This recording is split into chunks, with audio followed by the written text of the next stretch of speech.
आम बजट 2026 इस बार घर का सपना होगा साकार। महंगाई, टैक्स और ईएमआई के बीच पिस रहे आम आदमी की नज़र अब बजट 2026 पर है।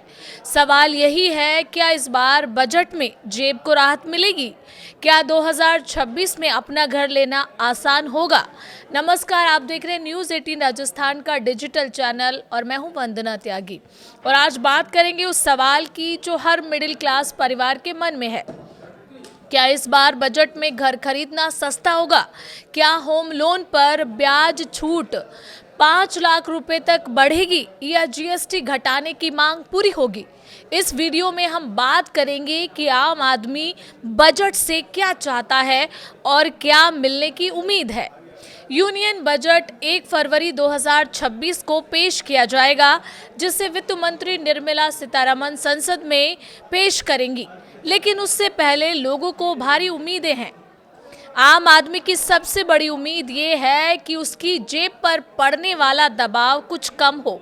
महंगाई, ईएमआई, बच्चों की पढ़ाई और हेल्थ खर्च के बीच मिडिल क्लास चाहता है कि बजट में सीधे तौर पर राहत मिले। इस बार बजट से पहले जो संकेत और मांगे सामने आई है, उनमें ये सवाल तेज हो गया है कि क्या सरकार आम आदमी को कुछ ठोस राहत दे पाएगी। सबसे पहली नज़र इनकम टैक्स पर है।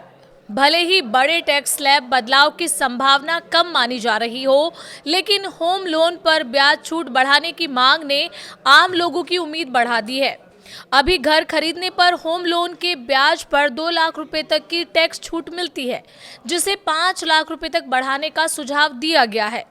अगर ये लागू होता है तो घर खरीदने वाले लाखों परिवारों को हर साल अच्छी खासी टैक्स बचत हो सकती है। हालांकि टैक्स पेयर्स, खासकर सैलरी वर्ग और मध्यम परिवारों को राहत की उम्मीद है कि इनकम टैक्स की छूट 12 लाख से ऊपर हो जाए। कुछ रिपोर्ट्स में 15 लाख तक की चर्चा है, लेकिन ये तय नहीं है। 1 फरवरी को पता चलेगा। टैक्स पेयर्स चाहते हैं कि LTCG यानी लॉन्ग टर्म कैपिटल गेन्स या अन्य राहतों पर विचार हो। जीएसटी को लेकर भी आम आदमी को राहत मिलने की उम्मीद है।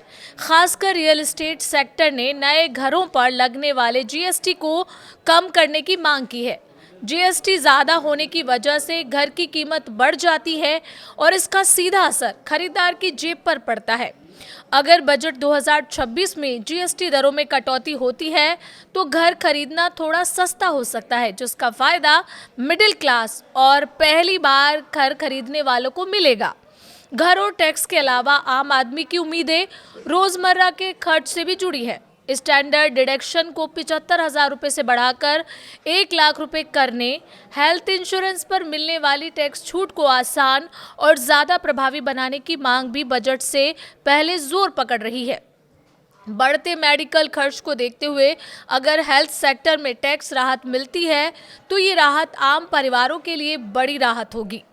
ग्रामीण और निम्न आय वर्ग के लिए सरकार का फोकस किफ़ायती आवास और योजनाओं पर रहने की उम्मीद है।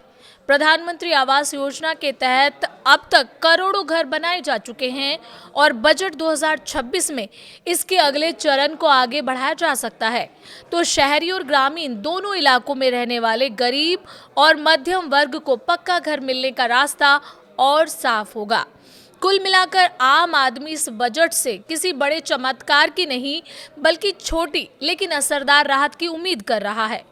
टैक्स में थोड़ी बचत, घर की कीमतों में कुछ नरमी, हेल्थ और इंश्योरेंस में सहूलियत, अगर सरकार इन मोर्चों पर कदम उठाती है तो यूनियन बजट 2026 आम लोगों के लिए सुकून लेकर आ सकता है।